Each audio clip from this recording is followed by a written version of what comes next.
That's going to be tough to follow.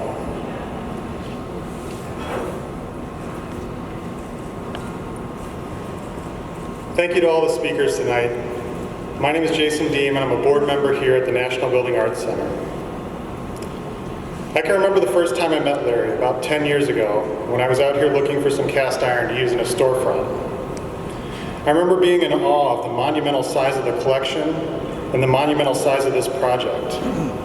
The roofs were leaking. Weeds were growing through the artifacts.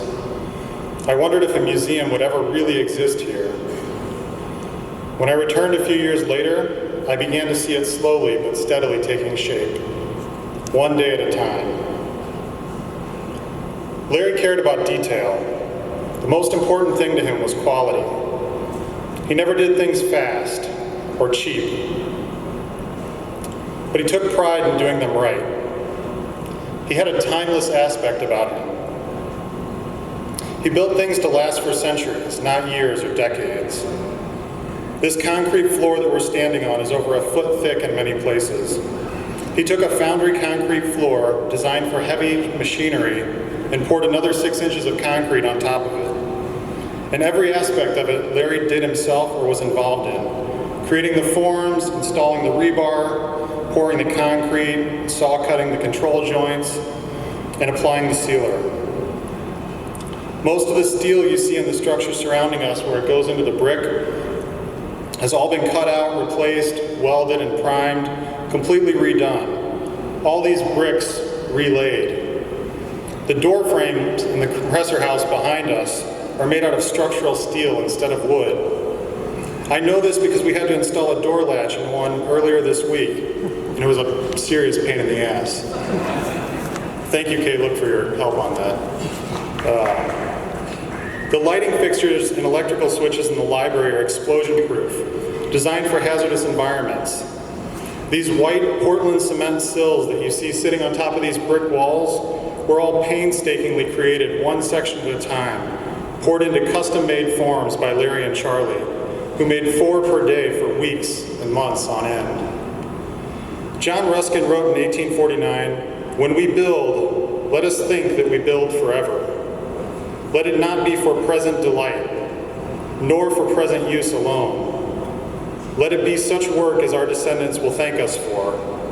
And let us think, as we lay stone on stone, that a time is to come when these stones will be held sacred because our hands have touched them. This place is sacred because of Larry." He operated as if he would always be here. As Michael Allen mentioned earlier, he had detailed plans for how to deconstruct buildings. He had long-term plans and a big vision for the future of this space. But there was no plan for his death. He had no will, no medical directives, no burial instructions, and no instructions for how to run this place without him. It was never about him. It was always about his work.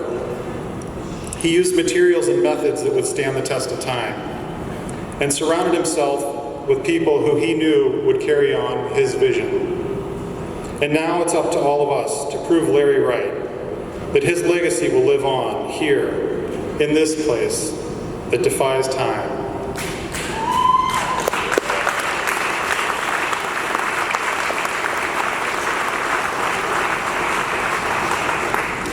It's already happening. Every day for the past 2 weeks, volunteers have been out here working until well after dark, preparing for tonight. But it's going to take a bigger team and additional resources to sustain this momentum. If you're interested in helping to further Larry's vision, there's sign-up sheets at the check-in tables, or come talk to any of the board members or staff after the program. Before we conclude, I want to thank everyone who helped make today possible. The volunteers who spent countless hours transitioning this building from a construction site to a venue, the docents who are working on the tour stations, and the many people and companies who donated food, drinks, and supplies. I also want to thank Larry's family for being here tonight, George Giles and Steve Stroud. And I want to thank Greg Romberg of Neway, who was a close friend of Larry's and has practically lived over here on site for the past week. He couldn't be here tonight due to the increasing risk posed by the Delta variant, but I don't know how we could have done this without him. Thank you all for being here to take part in remembering Larry.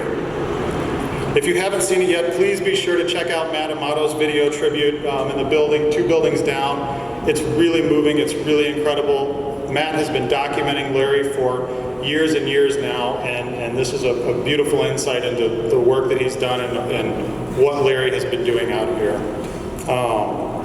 Also, please be sure to check out Jen Colton's photographs over here and Sage Dawson's installation, which is hanging over the ornamental brick behind the trailers in the back. And feel free to walk around the site, just be careful and be aware of your surroundings. This is still a construction site. This concludes our program. Thank you.